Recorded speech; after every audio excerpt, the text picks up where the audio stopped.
Hello दोस्तों, मेरा नाम पूर्ण और आप देख रहे हैं गोल्डन फिजिक्स। तो हम पढ़ रहे थे अवमंदित दोलक वाला पार्ट। तो उसमें हम पढ़ेंगे आगे अप्रसंवादी दोलक यानी एनहार्मोनिक ऑसिलेटर। देखिए अप्रसंवादी दोलक क्या होता है, हमने इससे पहले पढ़े थे दोलक। एक पढ़ा था साधारण जिसमें बल लग रहा था एफ बराबर माइनस की एक्स यानी एफ समानुपाती एक्स। उसके बाद हमने पढ़ा था अवमंदित दोलक, वो था एफ बराबर माइनस लेमडा एक्स यानी एफ समानुपाती एक्स। तो एक्स की घात कितनी है यहाँ पे 1। तो यानी जो बल लग रहा था उसके अंदर वो रेखीय रूप से लग रहा था। अब यदि हम ये माने कि बल रेखीय रूप से नहीं लग रहा, अर्थात इसकी घात स्क्वायर है, क्यूब है, इस प्रकार के पद आए, तो वो क्या कहलाता है, अप्रसंवादी दोलक कहलाता है। हम लिख सकते हैं कि दोलकों में, अप्रसंवादी दोलकों में, तो ऐसा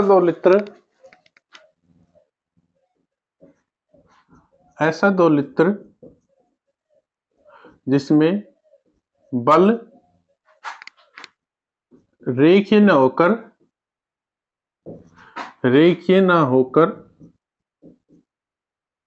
अरेखीय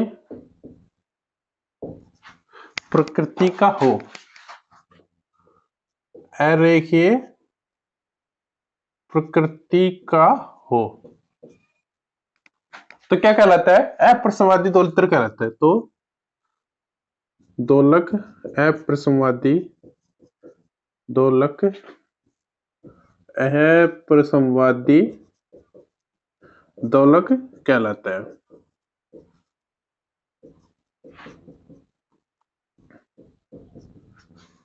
सही है। तो हम लिख सकते हैं जिसमें इस प्रकार का बराबर माइनस के एक्स के अनुसार बल लगता है, इसके उच्च घात के अनुसार लगता है। मैंने बताया था यहाँ पे बल का मतलब है अप्रसंवादी दोलक में यहाँ पर बल एफ बराबर माइनस के एक्स के अनुसार नहीं लगता। एफ बराबर माइनस के एक्स के अनुसार लगे तो क्या होगा, सिंपल हार्मोनिक ऑसिलेटर होगा। तो एफ बराबर माइनस के एक्स के अनुसार नहीं लगता है, बल्कि एक्स की उच्च घातों के समानुपाती होता है। अब देखिए उच्च घातों समानुपाती होता है, इसका मतलब हम लिख सकते हैं इसकी स्थितिज ऊर्जा क्या लिख सकते हैं, तो स्थितिज ऊर्जा निम्न प्रकार होगी। तो इनकी स्थितिज ऊर्जा क्या होगी, देखिए इनकी होगी यू एक्स बराबर होगा यू नोट प्लस 1/2 के एक्स स्क्वायर 1/6 के एक्स क्यूब 1/24, यहां तक के एक्स स्क्वायर, ये मान लो k1, ये k2, अलग अलग कांस्टेंट होंगे, k2 x4।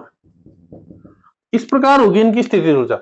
अब देखिए ये इनकी स्थितिज ऊर्जा है, तो इनका लिए बल क्या होगा, बल क्या होता है, बल होता है F बराबर minus del u upon del x, x के सापेक्ष अवकलन बल कहलाता है, वो भी नेगेटिव के साथ। तो लगने वाला बल क्या होगा, तो लगने वाला बल क्या लिख सकते हैं, F बराबर minus D you upon D x. सही है। तो F बराबर डी एक्स हो गया, तो इसका अवकलन करो आप एक्स के सापेक्ष, तभी तो हमें बल प्राप्त होगा। तो F बराबर हो जाएगा, इसका तो जाएगा 0, इसका देखो क्या होगा, 2x आगे आएगा, 2 से 2 कैंसिल हो गया, और ये माइनस, तो माइनस के एक्स पहला पद है माइनस के एक्स। उसके बाद देखो ये माइनस 3 दून 6, ये 3 आगे आ जाएगा, और ये 3 दून 6, क्या हो जाएगा माइनस 1/2 k1 x। उसके बाद देखिए 4, और ये आगे आएगा ये 4, और इसकी घात 3 हो जाएगी, तो k2 माइनस k2, सर ये हो गया, ये हो जाएगा के एक्स स्क्वायर, और ये हो जाएगा के एक्स क्यूब, और बटे में आएगा 6, क्योंकि 4 आएगा, और 4 6 का 24, तो क्या जाएगा, ये 6 हो जाएगा। तो इस प्रकार का बल होगा। यदि लगने वाले जिस पिंड पर लग रहा है उसका द्रव्यमान m हो, तो न्यूटन के नियम से क्या लिख सकते हैं, न्यूटन के नियम से F बराबर m लिख सकते हैं। तो न्यूटन के नियम से ए बराबर एम d2x अपॉन dt², ये लिख सकते हैं। इसको या लिखेंगे तो ये हो जाएगा m d2x अपॉन dt², और बराबर हो जाएगा माइनस के एक्स माइनस 1/2 के एक्स स्क्वायर माइनस 1/6 k1x² हो जाएगा, और ये हो जाएगा k2x³। ये होगा, देख सकते हैं m को इसके बटे में ले जाए और kx की साइड लाए तो ये समीकरण किस प्रकार हो जाएगी, ये हो जाएगी d2x अपॉन dt², ये साइड आएगा तो प्लस k बाई m, और ये हो जाएगा इसके साथ गुणा में x, यहाँ हो जाएगा माइनस 1/2 m k1x², ये हो जाएगा माइनस 1/6 m k2x³ होंगे। अब देखो k बाई एम क्या था, हमने आवर्ती मानी थी, प्रारंभिक आवर्ती क्या मानी थी, ओमेगा नोट, पहले भी लिख चुके हैं हम under root k by m, ये है प्रारंभिक आवर्ती, प्रारंभिक फ्रीक्वेंसी कोणीय आवर्ती है। और देखो इस पद को मान लेते हैं अल्फा, इस पद को मान लेते हैं बीटा, तो अल्फा बराबर हमने मान लिया k1/2m और बीटा बराबर हमने मान लिया k2/6m, मान सकते हैं। तो इस समीकरण को हम किस प्रकार लिखेंगे, ये लिखेंगे d2x upon dt² plus omega naught square x बराबर minus alpha x minus beta x² plus इस प्रकार और पद होंगे। अब देखिए ये जो समीकरण है ये इसका हल पॉसिबल नहीं है क्योंकि समीकरण अनश्रेणी है, लेकिन अब हम यदि मान ले कि इसकी उच्च घात क्या है, नेगलेट है, सिर्फ यही पद है, x³ तक के ही पद है, तो हम इसका हल पूरे श्रेणी से लिख सकते हैं। तो क्या लिख सकते हैं, पूरी श्रेणी से हल लिख सकते हैं। और यदि ये माने कि अल्फा और बीटा आगे के सारे कांस्टेंट शून्य है तो ये समीकरण क्या हो जाएगी, सरल आवर्तिक समीकरण, सरल दोलित्र का समीकरण होगा, सिंपल हार्मोनिक ऑसिलेटर का, और उसका सॉल्यूशन क्या होगा, x बराबर a sin omega t, a constant या b साइन या कोस लिख सकते हैं इसके साथ, सॉल्यूशन के साथ। तो इसके आगे लिखिए, ये लिखेंगे हम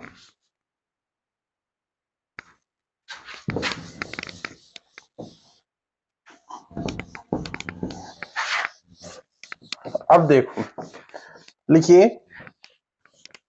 इस समीकरण का कोई हल पॉसिबल नहीं है, इस समीकरण का, सॉरी ये तो x² है ना, ये x³ है, इस समीकरण का कोई हल पॉसिबल नहीं है, इस समीकरण का कोई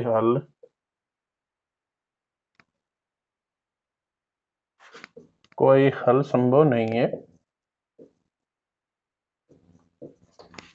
लेकिन अप्रसंवादी पद, अप्रसंवादी पद क्या मतलब है, x³ x4 x² वाले पद अल्प हो तो फूरियर श्रेणी से हल लिखा जा सकता है। क्या है, पूरे श्रेणी से हल लिख सकते हैं। तो इसका हल क्या होगा, इसका हल लिखेंगे हम, पूरी श्रेणी क्या होती है, a0 plus summation n equal to 1 to infinite an sine n omega t plus summation n equal to 1 to infinite bn cos n omega t, ये होगा इस समीकरण का हल। ये समीकरण नंबर 1 है, समीकरण 1 का हल ये होगा। अब देखो इसका हल बहुत बड़ा होगा, इसमें और भी पद, इसके कुछ कांस्टेंट पद नेगलेक्ट हो सकते हैं। कैसे, यदि हम ये मान ले कि ये सममित रूप से दोलन कर रहा है, इसका मतलब ये है कि जो t का पद है वो क्या है, समफलन, सॉरी t क्या है, सममित रूप से है, यानी t की जगह माइनस t रखी, तो इसका मतलब ये है कि जो समफलन होगा उसी के ही पद बचेंगे, जो विषमफलन होगा उसके पद नहीं बचेंगे। अब देखिए कोस ओमेगा टी में माइनस टी रखेंगे तो ये हो जाएगा माइनस एन ओमेगा टी, और कोस के अंदर माइनस कोस थीटा, कोस माइनस थीटा क्या होता है, कोस थीटा, तो ये हो जाएगा कोस एन ओमेगा टी। इसका मतलब ये है कि ये सममित पद है, ये सममित पद है। जब इसकी बात करेंगे ये होगा sine minus n omega t, और माइनस होता है तो बाहर आ जाता है minus sine n omega t. तो इसका मान बदल गया, इसका मान सेम है। तो ये तो पद सममित पद है और ये पद असम्मित है। यदि हम दोनों को सम्मित माने तो ये टर्म साइन वाली टर्म नहीं आएगी। कौन सी टर्म आएगी? सिर्फ कोस वाली टर्म आएगी। तो हम लिख सकते हैं यदि दोलित्र सम्मित रूप से सम्मित हो, यदि दोलित्र सम्मित हो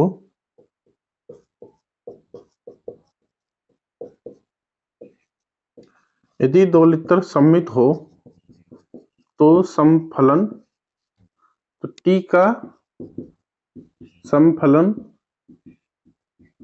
के ही मान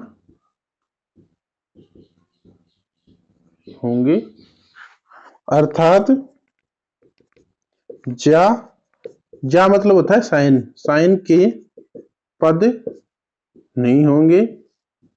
इसका मतलब क्या है कि an के सभी मान शून्य हो जाएंगे। an के सभी मान का मतलब है a1 a2 a4 a5 जितने भी a1 के सभी मान शून्य होंगे। यदि ये शून्य होंगे तो इसको हम क्या लिख सकते हैं? x बराबर लिखेंगे a naught plus summation n equal to 1 to infinite bn cos n omega t। समीकरण नंबर 2। अब देखो, यदि हम ये मान लें कि अल्फा बीटा सभी गुणांक शून्य है तो इसको क्या लिख सकते हैं? सिर्फ एक कांस्टेंट पद, क्योंकि ये क्या हो जाएगा? सरलावृत गति का समीकरण हो जाएगा। तो ये भी लिख लीजिए, यदि अल्फा बीटा शून्य हो, चूंकि अल्फा बीटा शून्य नहीं है लेकिन हम मान रहे हैं यदि अल्फा बीटा शून्य हो, अल्फा बीटा शून्य हो तो अल्फा बीटा शून्य होगा तो क्या लिखेंगे?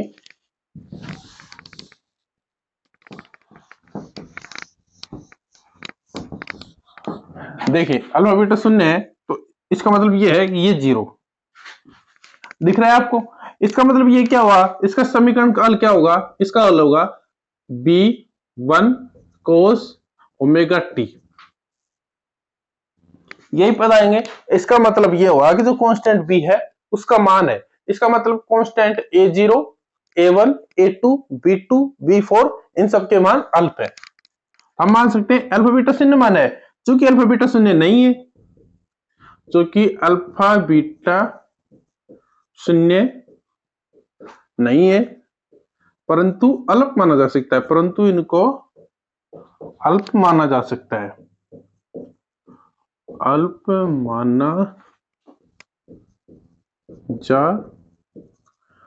माना जा सकता है इनको। तथा कांस्टेंट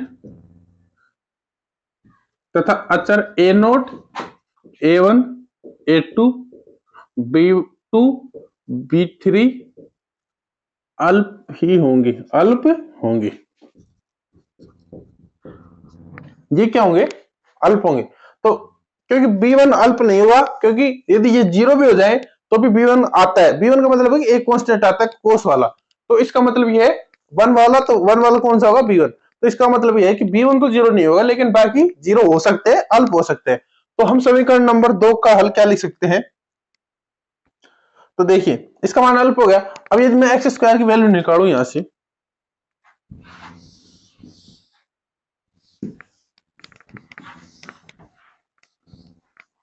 एक्स स्क्वायर की वैल्यू क्या आएगी?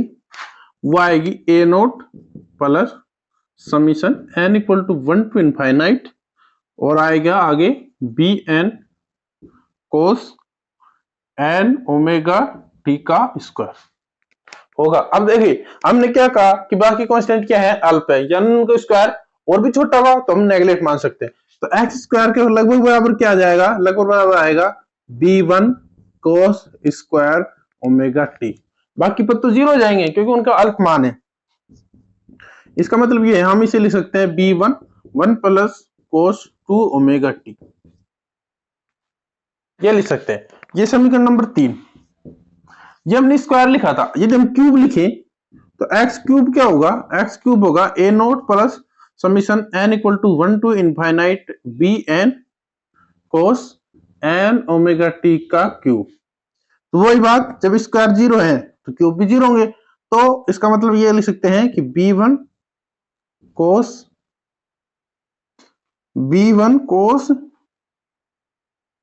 क्यूब और 3 ओमेगा टी।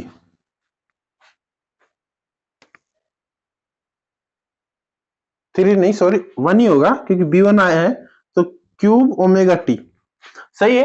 अब हम कोस क्यूब को क्या लिख सकते हैं, कोस क्यूब को लिख सकते हैं, कोस लगभग हो जाएगा B1 बराबर ये होगा 3 कोस omega t plus cos 3 omega T. ये कोस क्यूब का फॉर्मूला है। अब देखिए, अब जो हमने वैल्यू निकाली है समीकरण नंबर 2, 3 और 4 से, ये समीकरण नंबर है 4, इन समीकरणों को किस में रखेंगे, समीकरण नंबर 1 में। समीकरण नंबर 1 क्या थी, लिखते हैं एक बार।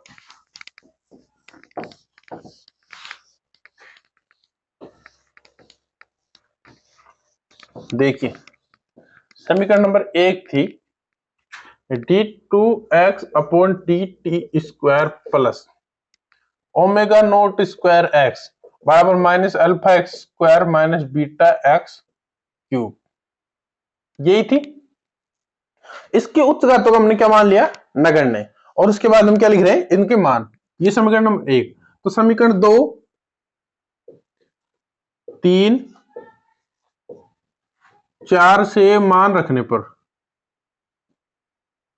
क्या करेंगे, समीकरण 2, 3, 4 से मान रखेंगे। यह है एक्स का मान, देखो इसमें एक्स की वैल्यू रखेंगे, इसका करेंगे 2 पर अवकलन। ये क्या है, कांस्टेंट, इसका अवकलन 0, इसका होगा 2 पर, तो बी एन तो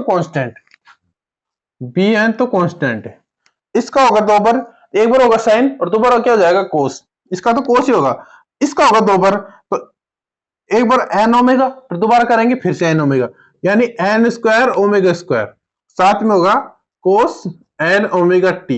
लेकिन एक बार साइन करेंगे, साइन का वापस करेंगे तो क्या हो जाएगा, एक बार माइनस आएगा, कोस का माइनस होगा, तो ये माइनस, उसके पहले समीशन भी तो है n equal to 1 to infinite, और ये माइनस, उसके बाद है ओमेगा नोट स्क्वायर, उसके बाद इसकी गुणा में क्या है, ये एक्स गुणा में, तो इसकी पूरी वैल्यू रखेंगे, ये हो जाएगा a naught plus summation n equal to 1 to infinite b n cos n omega t बराबर क्या है, माइनस अल्फा एक्स स्क्वायर, तो माइनस अल्फा एक्स स्क्वायर की वैल्यू क्या है, एक्स स्क्वायर की वैल्यू ये रही, क्या होगी, B1 तो बाहर, अंदर हो जाएगा 1 plus cos 2 omega T minus beta x की वैल्यू क्या है, ये, तो बीटा B1 3 कोस omega t plus cos 3 omega T.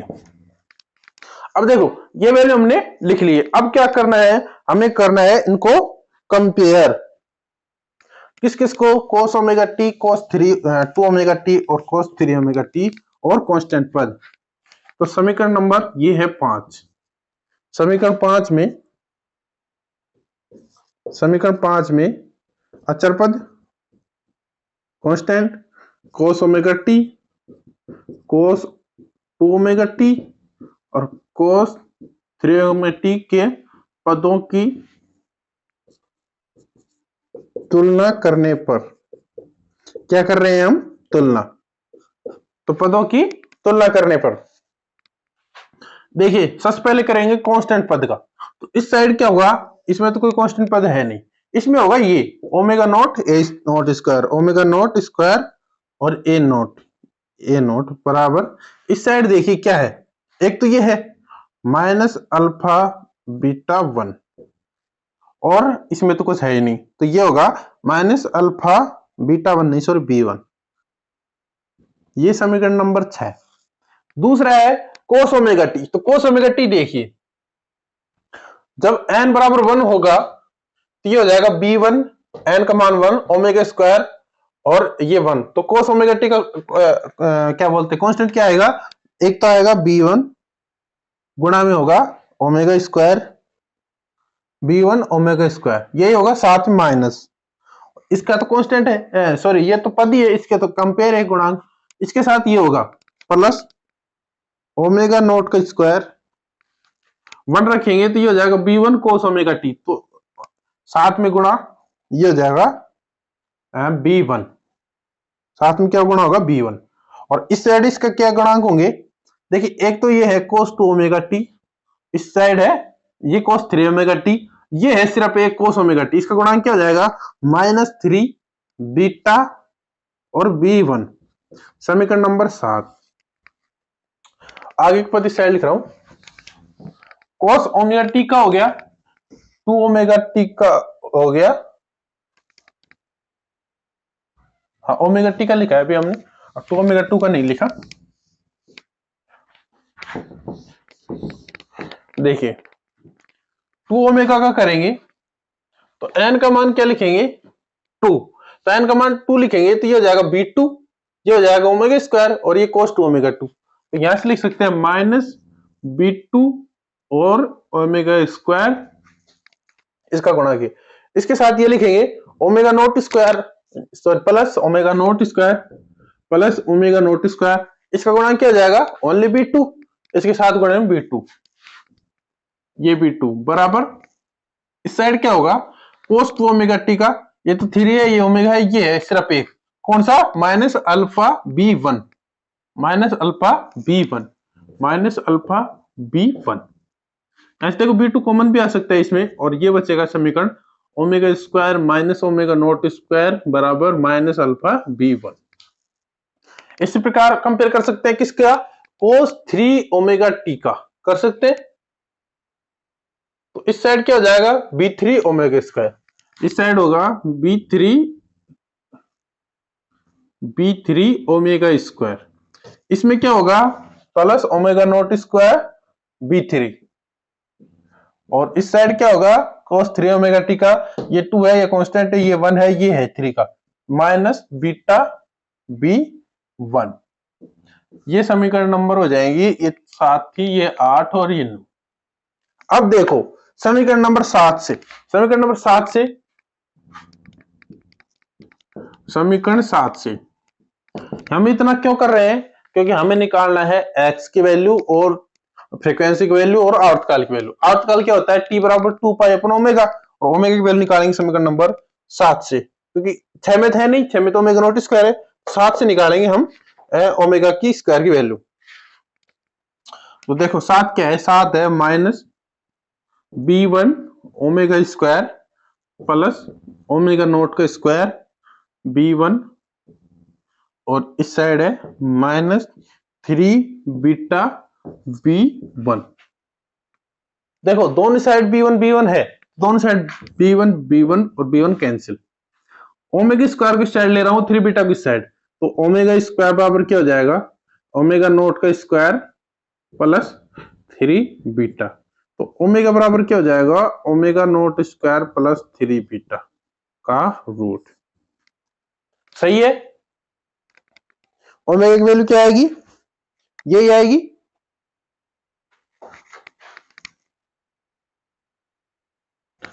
देखो इसमें गड़बड़ हो गई, क्योंकि cos 2 थीटा का फॉर्मूला क्या होता है 2 cos स्क्वायर थीटा -1, तो यहां से जो cos स्क्वायर थीटा की वैल्यू निकालेंगे तो यह आएगी 1 प्लस cos 2 थीटा बटे 2, ये आएगी।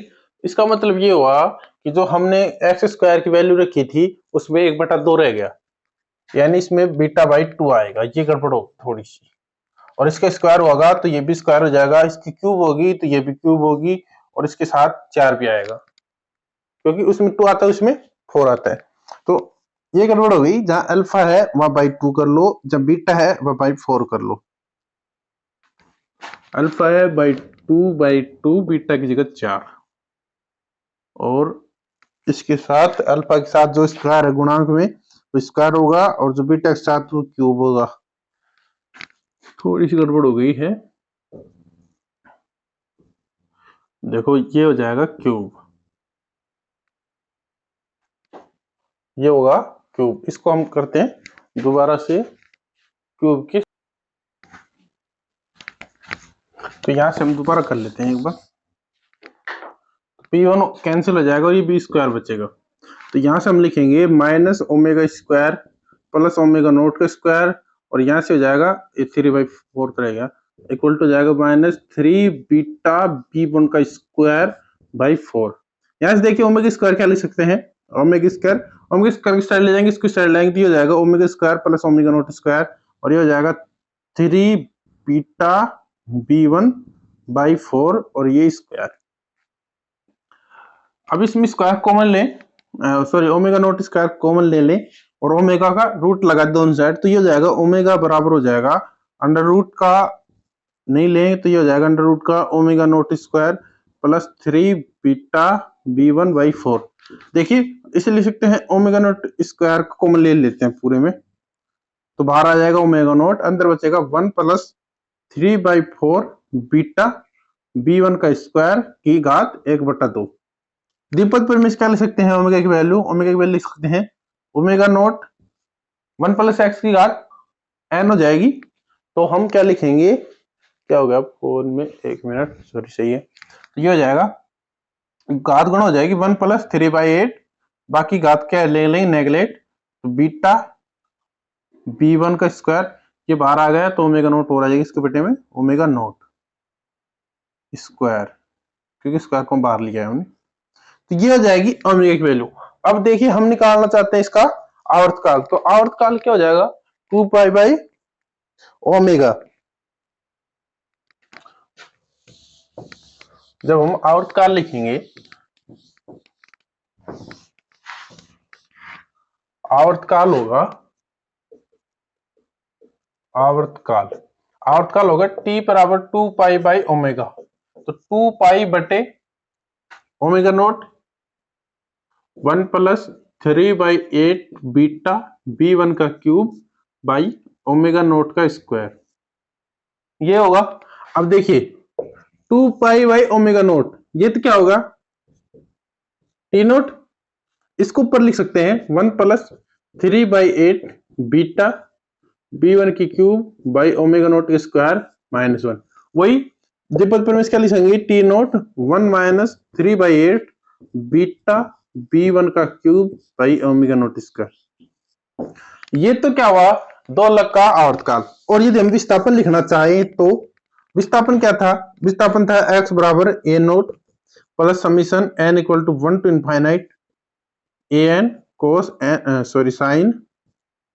Sign n omega t plus summation n equal to 1 to infinite bn cos n omega t। देखिए इसमें ये पद तो जीरो होंगे, बाकी की वैल्यू रखेंगे, पहले रखेंगे a नोट की वैल्यू। a नोट की वैल्यू कहां से रखेंगे, हमने समीकरण में डाल दिए नोट वाली, समीकरण नंबर थी 8, 9, 7 और 6, समीकरण नंबर 6 से लिखेंगे। 6 में आया था a नोट, और समीकरण नंबर 6 क्या थी, omega naught square a naught बराबर minus alpha beta 1 square by 2। समीकरण नंबर 6 यहां लिख रहा हूं, omega naught square a naught बराबर माइनस अल्फा बीटा 1 का स्क्वायर बाई 2। यहां से a नोट की वैल्यू लिखेंगे, इसमें यह जाएगी माइनस अल्फा बीटा 1 का स्क्वायर बटे 2 ओमेगा नोट स्क्वायर, सही है। उसके बाद देखिए ये पद सारे जीरो, इसमें इसके बाद ये देखिए इसका पहला पद होगा B1 cos ओमेगा t, हम लिखेंगे B1 cos ओमेगा t। उसके बाद होगा B2 cos ओमेगा t, क्या होगा B2 cos omega t। B2 की वैल्यू कहां से रखेंगे, B2 की वैल्यू लिख सकते हैं हम यहां से, B2 बराबर क्या होगा ये, तो B2 की वैल्यू रख देते हैं सीधा ही, ये हो जाएगा माइनस अल्फा B1 का स्क्वायर और बटे 2 omega square minus omega naught का square cos 2 omega t, plus इसके आगे और पद देंगे। तो देखिए ये क्या है विस्थापन, देखिए वैसे सरलावर्ती 2 लक का करेंगे तो उसको विस्थापन सिर्फ ओमेगा टी वाली टर्म आती है, लेकिन इसमें और भी टर्म आती है, कौन सी 2 omega T, 3 omega T, 4 omega T, यानी इसमें उच्च सन्नादि भी प्राप्त होती है। तो पहला पॉइंट आप ये लिखेंगे कि अप्रसंवादी 2 लक में ओमेगा टी के अलावा 2 ओमेगा टी, 3 ओमेगा टी प्रकार की उच्च सन्नादियां भी प्राप्त होती हैं, उस सन्नादियां हाई फ्रीक्वेंसी प्राप्त होती है। दूसरी चीज ये है कि जब हम इसका वैल्यू रखेंगे, यह लिख देता हूं, हम इसका एवरेज वैल्यू निकालेंगे तो एवरेज वैल्यू आएगा माइनस अल्फा b1 का स्क्वायर बटे 2 ओमेगा नॉट स्क्वायर। क्यों? क्योंकि इसकी एवरेज वैल्यू क्या होगी? जीरो। इसकी एवरेज वैल्यू क्या होगी? जीरो। आगे cos वाले टर्म आएंगे तो सबकी एवरेज वैल्यू क्या आएगी? जीरो। तो सिर्फ x का भी विस्थापन बचेगा। तो आप इसका सेकंड पॉइंट लिख सकते हैं कि अप्रसादित दोलक का एवरेज विस्थापन ये होता है। ठीक, इसके बाद एक एग्जांपल और पढ़ेंगे, वो दोलक एक एग्जांपल के रूप में, वो एक आपका अगला टॉपिक होगा। तो मिलते हैं कल। Okay, bye.